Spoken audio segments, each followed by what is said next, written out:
ओम नमः शिवाय। ओम नमः शिवाय। ओम नमः शिवाय। हम वृक्षों के माध्यम से कैसे गौरक्षा का प्रकल्प खड़ा किया जा सकता है, उसकी चर्चा के लिए सबको सादर निमंत्रित करते हैं परम आदरणीय एवं इस महाअभियान की भी अनेक आध्यात्मिक अभियानों की तरह परम प्रणेता माननीय मोदी जी, भारत राष्ट्र के प्रधानमंत्री के द्वारा किए हुए आह्वान एक पेड़ मां के नाम की यात्रा में सम्मिलित होने के लिए चित्तौड़गढ़ की पावन धरा पर अनगढ़ बाबू जी के स्थान से प्रारंभ होने वाली ये यात्रा ऐसी अद्भुत यात्रा है जो अनंत चतुर्दशी के दिन से प्रारंभ होकर मोदी जी के जन्मदिन 17 सितंबर 2024 से प्रारंभ होकर 2025 में 17 सितंबर तक चलती रहेगी तथा विविध स्थानों पर एक के बाद एक अनेक स्थानों पर वृक्षारोपण होगा। भारतीय वृक्षों को शिव रूप में स्थापित किया जाएगा, विधिवत स्थापित किया जाएगा, हेमाद्रि स्नान के साथ स्थापित किया जाएगा, रुद्राष्टाध्यायी के साथ किया जाएगा तथा वृक्ष मूल में भगवान शिव के अभिषेक के जल को घट के रूप में स्थापित किया जाएगा। 1008 जोड़े एक संकल्प लेके हर वृक्ष में देव है, हर वृक्ष किसी का पिता बनेगा, पितृ बनेगा, पुत्र बनेगा और साथ में उन वृक्षों को इतना ढंग से एज पर वास्तु लगाया जाएगा कि उन्हीं से बाउंड्री बने, उन्हीं से जीरो बजट की गौशाला बने और गैया मैया का प्रवेश भी साथ में होगा। सोचिए कितना बड़ा अभियान आनंद का सृजन करेगा। और इसी में आप सबको सादर आमंत्रित करते हुए निवेदन है कि इस पावन धरा पर चले आइए, क्योंकि वहां जो वृक्ष लगेंगे उनकी महिमा का गुणानुवाद वेदों द्वारा किया गया है, उपनिषदों द्वारा किया गया, कृषि सूक्त रचा गया है ऋषियों द्वारा। पौराणिक साहित्य में विपुल प्रकार से स्कंद पुराण में, गरुड़ पुराण में, श्रीमद् भागवत महापुराण में बहुत विस्तार पूर्वक इन वृक्षों की महिमा की गई है, जो धरती पर एक जगह खड़े हुए स्थिर भाव से, स्थिर रूप से एक ही आसन में खड़े हैं। मानो कोई योगी खड़ा हो, मानो पतंजलि का योग दर्शन कोई सार्थक कर रहा हो। योगश्चित्त वृत्ति निरोध है, वृत्त्या पंचतया क्लिष्टा अक्लिष्टा। और इसीलिए इस महाअभियान की आध्यात्मिक महत्ता मैं आपके पास दे रहा हूँ, ताकि जिस समय हम करें हमारे मन में स्थूल भाव नहीं रहे कि हमने एक पेड़ लगाया, हमारे मन में रहे कि हम भगवान शिव के मंदिर की स्थापना कर रहे। हृदय में भाव पैदा हो गया तो जितने वृक्ष लगेंगे वो सब चिरायु होंगे, चिर फलदायी होंगे। केवल औपचारिकता नहीं होगी कि हमने खोदान वृक्ष लगा दिया, वरन क्या होगा, हम वृक्ष के लिए भूमि तैयार करेंगे, हम वृक्ष के लिए रुद्राभिषेक करेंगे, हम वृक्ष को रुद्र मानकर अभिषेक करेंगे और सानंद अपने कुल के पितरों को तृप्त करने के लिए, अपने कुल के देवताओं को तृप्त करने के लिए हम इस महाअभियान में सहभागी बनेंगे। क्योंकि हमारे ऋषि सिंहनाद करते हुए कहते हैं, बहुवीर व्रत बहुवीर बत किम जाते पुत्रे धर्मार्थ वर्जिते वर्मेक पति तुर्यत्र विश्रमते जनै। अरे बहुत अधिक प्रजा हो गई, संतान हो गई, तो भी इतना बड़ा पुण्य नहीं मिलेगा, क्योंकि शास्त्रों में कहा गया मुंचा ज्ञानम प्रजा रूपम मोह को नरके गति। प्रजा का ज्ञान भी झूठा ज्ञान है, पुत्र पुत्रों का ज्ञान भी झूठा ज्ञान है, नरक में ले जाने वाला ज्ञान है, मुंह में डालने वाला ज्ञान है। लेकिन वृक्ष का ज्ञान तो अद्भुत है, साक्षात रुद्र की स्थापना करने वाला ज्ञान, साक्षात अवतारदानी भगवान शंकर की स्थापना का ज्ञान है, साक्षात मृत्युंजय का त्रयंबकम की 3 लोकों में व्याप्त वृक्ष की स्थापना का कार्य। पाताल में, धरती पर, आकाश में, त्रिलोकी में जो सुगंध फैलाते हैं, त्रिलोकी को जो पुष्ट करते हैं, सुगंधि पुष्टि वर्धन में, उन वृक्षों की स्थापना कितना बड़ा भाव जगत है, भाव के वश में है भगवान। इसी भाव से वृक्ष आयुर्वेद कहती है कि संतति से अधिक पुण्यवान वृक्षारोपण है। 10 कूप समावापी 10 वापी समो हृदय 10 हृदय समय पुत्रो 10 पुत्र समो द्रुमय। 10 कुएं खुदवाओ, उसके स्थान पर एक बावड़ी खुदवाने का पुण्य है। 10 बावड़ी जितना पुण्य एक तालाब बनवाने का पुण्य है। 10 तालाब जितना पुण्य एक पुत्र के जन्म का पुण्य है, और 10 पुत्रों के बराबर का पुण्य एक वृक्ष लगाने का पुण्य है। Means a tree is good as 10 sons।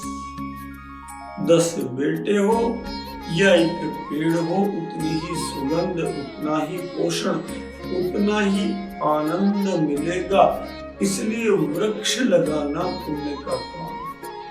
तभी तो कहा गया इनके मूल में, तने में, टहनियों में ब्रह्मा विष्णु महेश महादेव बैठे रहते हैं। चलो उठो, वृक्ष लगाओ।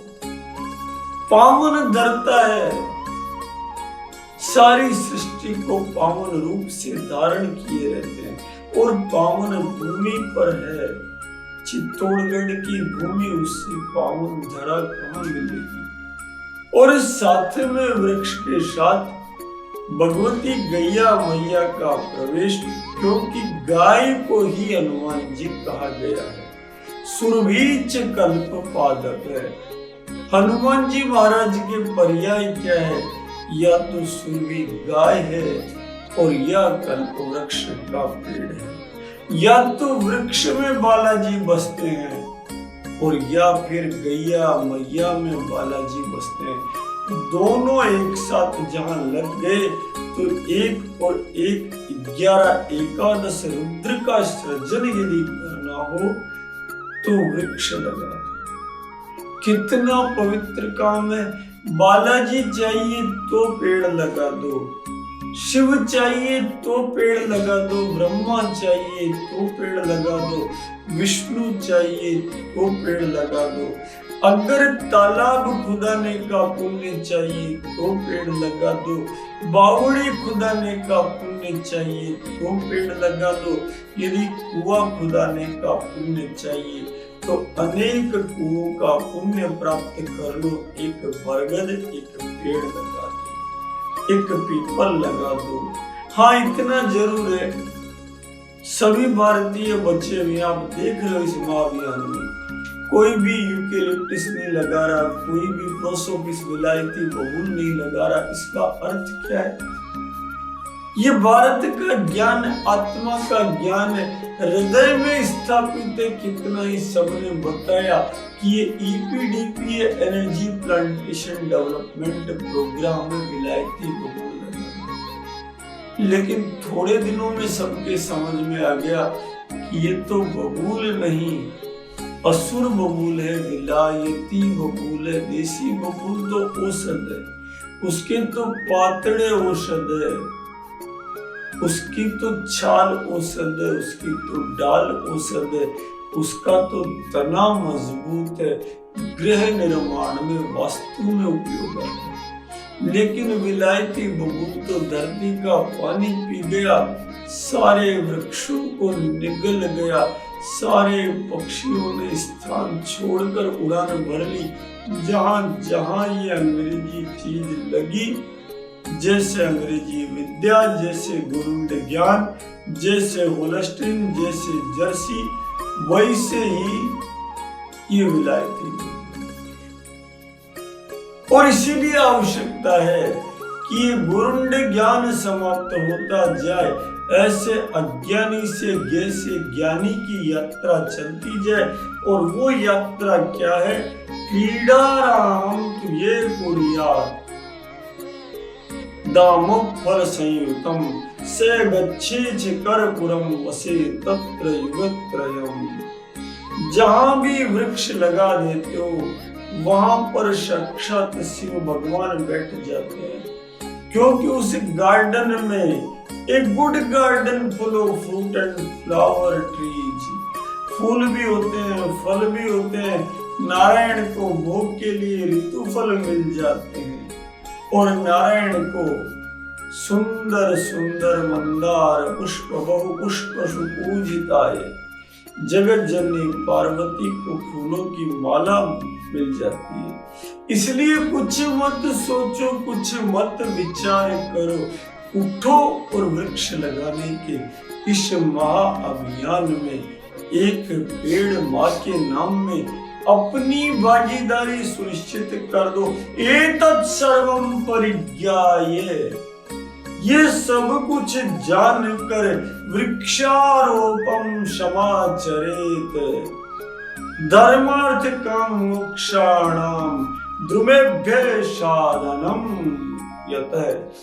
इसलिए ये जानकर एतत् सर्वं परिज्ञाय, ये विशेष ज्ञान जानकर, विशिष्ट ज्ञान जानकर, विशेष प्रतोष युक्त ज्ञान जानकर, विशेष प्रभा युक्त ज्ञान जानकर संकल्प करो और जाकर क्या करो? वृक्षारोपम समाचरेत, वृक्ष लगा लो, भाव से वृक्ष लगा लो। क्योंकि वृक्ष क्या देता है? धर्मार्थ काम मोक्षाणाम, वृक्ष धर्म देता है, वृक्ष गृहस्थी के सुख देता है। बताऊंगा आपको कि वृक्ष लगाने से कैसे परिवार में वृद्धि होती है। धर्म देता है, अर्थ देता है, काम देता है, और अंततः वृक्ष मोक्ष दे देता है। धर्मार्थ काम मोक्षाणाम द्रुमेभ्य साधनम यतः। ये जो वृक्ष है पुरुषार्थ चतुष्टय का दान करता है, इसलिए कोई छोटा मोटा काम नहीं हो रहा है। हमें अर्थ धर्म काम और मोक्ष की प्राप्ति वृक्ष लगाने से हो रही है। इतना बड़ा पुण्य का अवसर मिल रहा है। धरती वृक्षों से पुनः आप्लावित हो जाए, धरती पुनः पहाड़ों से आप्लावित हो जाए, धरती पुनः निर्बीज होने से बच जाए, धरती को पुनः गाय का गोबर, गाय का गोमूत्र, गाय का दूध, गाय का दही, गाय का घी, गाय का पंचगव्य प्राप्त हो जाए, और गदगद होकर सब कहें पंचगव्य प्राशनम महापाप प्राशनम। पंचगव्य के पीने से सारे के सारे वो पाप नष्ट हो जाए जो हानिकारक जहरीले पदार्थ डालने से हुए। वो पाप नष्ट हो जाए जब भारत के पेड़ कट कट करके टेम्स नदी के किनारे जहाज बनने के लिए सागवान चले गए।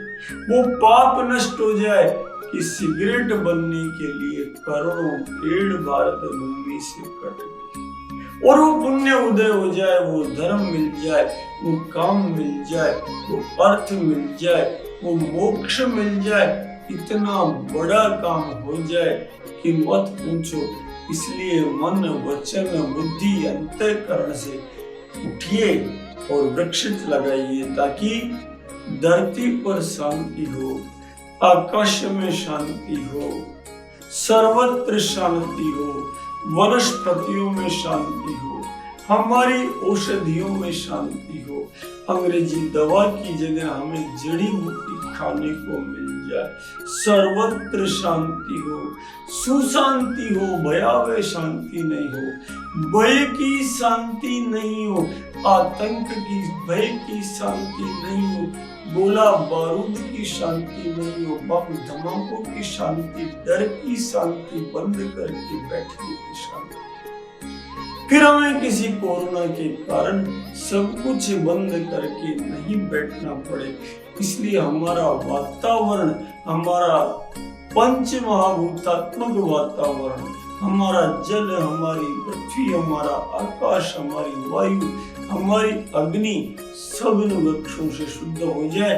आइए इसी भाव से एक बार फिर शांति पाठ करते हैं। ओम द्यो शांतिरंतरिक्षं शांति, पृथ्वी शांतिरापः शांतिरोगदय शांति, वनस्पतयः शांतिर्विश्वे देवाः शांति, ब्रह्म शांति, सर्वभूम शांति, शांतिरेव शांति, क्षमा शांतिरेधि। ओम शांति शांति शांति सुशांतिरभवतु, सर्वारिष्ट शांतिरभवतु। बोले शंकर भगवान की जय, बोले वृक्ष भगवान की जय, बोले रामचंद्र भगवान की जय, बोले मर्यादा पुरुषोत्तम रामचंद्र भगवान की जय, जगतपति रामचंद्र की जय, अवधपति रामचंद्र की जय, सियापति रामचंद्र की जय, वीरेपति रामचंद्र की जय, श्री हनुमान जी महाराज की जय, जगत जननी जानकी की जय, भगवती गौ माता की जय, नंदी भगवान की जय, बछड़ा भगवान की जय, बछड़ी भगवान की जय, बैल भगवान की जय। राम राम।